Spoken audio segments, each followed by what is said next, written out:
नमस्कार दोस्तों, स्वागत है आप सभी लोगों का आपके अपने देश के चैनल में। शुरुआत करते हैं न्यू ब्लॉग की। तो इस ब्लॉग के माध्यम से मैं आप लोगों को बताना चाहूँगा कि भी हाल ही में जो भारत का और जो अमेरिका का जो टैरिफ का विवाद चल रहा है वो भी ख़त्म ही नहीं हुआ।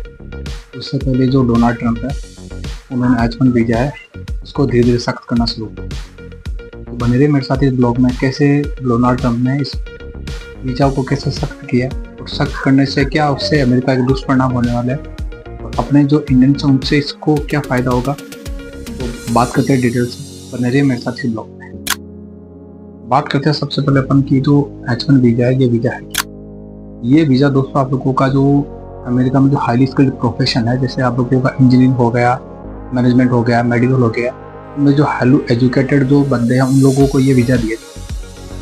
ये जो आपका वीज़ा है लॉटरी सिस्टम निकलता है और इसमें लॉटरी के थ्रू लोगों को चयनित किया जाता है। दोस्तों इस वीज़ा में आप लोगों का जितना कोटा निकलता है उनमें से 70% कोटा तो इंडियंस को दिया जाता है। तो आप लोग सोच सकते हैं ये जो कोटा है H-1 वीज़ा, इसमें इंडियन की जो क्वांटिटी है कितनी लार्ज क्वांटिटी। अमेरिका में जितनी जो बड़ी बड़ी कंपनीज हैं उनके जो CEO हायर किए गए हैं वो आपको वो बता दूँ मैं, इसी वीज़ा के थ्रू अमेरिका में एंट्री ली है। और आज वो जो CEO है वो बड़ी बड़ी कंपनियों के CEO बने हुए हैं और उनको कंपनियों को रन कर रहे हैं। और वो जो कंपनी है उन कंपनियों का अमेरिका की इकोनॉमी है उसमें बहुत बड़ा योगदान। अभी फिलहाल जो अमेरिका में है 52 लाख भारतीय लोग हैं अमेरिका में रहते हुए। अब अपन बात करते हैं कि इस वीज़ा में जो विवाद है वो क्या विवाद हुआ। विवाद ये हुआ दोस्तों, पहले इस वीज़ा की जो एम्बेसी फीस वो लगभग थी 6 लाख इंडियन रुपीज़।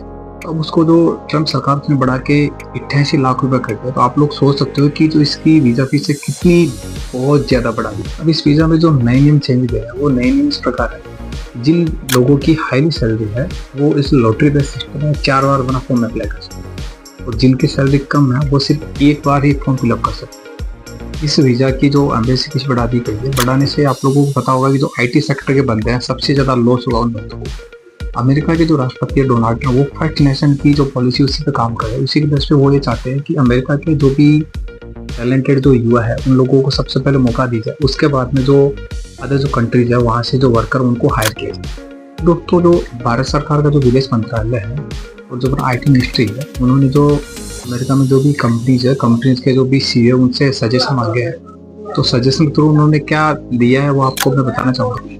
अमेरिका की जो भी कंपनीज का जो IT से संबंधित काम है उन काम को जो ये कंपनियाँ भारतीय इस काम को भारत में सीधा ट्रांसफर करेंगे। इससे पहले भी जो भारतीय कंपनी है तो USA से सीधा जो IT का काम है 90% तक भारत में शिफ्ट कर रही है, अब उसको बढ़ा के 95 तक कर रही है। और फिलहाल जो अपनी भारत की जो IT कंपनी है वो भी डरी समय है, क्योंकि पता नहीं डोनाल्ड ट्रंप अभी क्या पॉलिसी बना रहे और आने वाले टाइम में क्या पॉलिसी लेके जाए, इसका कोई कुछ नहीं कर सकता। अब बात करते हैं कि जो भारतीय लोग हैं, भारतीय लोगों को इससे क्या फ़ायदा मिलेगा। सबसे पहला फ़ायदा ये मिलेगा कि जो देश का जो टैलेंट है वो देश से निकल के किसी दूसरी कंट्री में नहीं है, क्योंकि USA का तो जो ऑप्शन आप लोगों को पता है बिल्कुल वैसे भी बंद हो चुका है।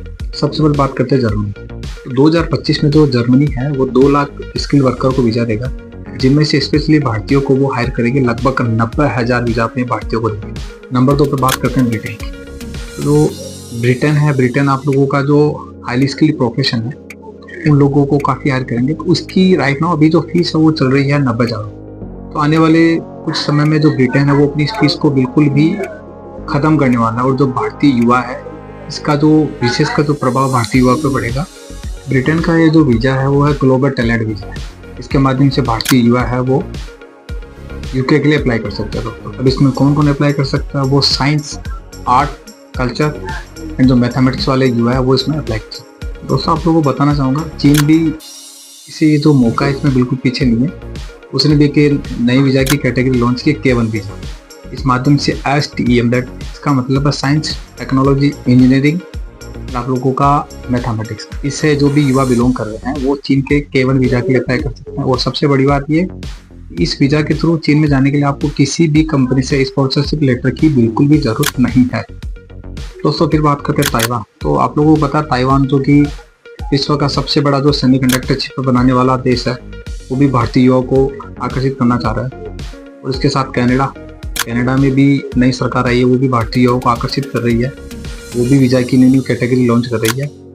दोस्तों कुछ लोगों के लिए जो मौका है आपदा में अवसर की तलाश वाला है। तो कुछ लोगों के लिए जो डिसीजन है वो बड़ा ही नुकसानदायक है। तो ये डिपेंड करता है लोगों की सोच पे कि कौन से जो लोग हैं वो क्या सोच रहे हैं। तो दोस्तों कमेंट करके बताइए आप लोगों को ये वीडियो कैसा लगा। अगर आप लोगों को ये वीडियो अच्छा लगा तो वीडियो को लाइक कीजिए, शेयर कीजिए और सब्सक्राइब कीजिए।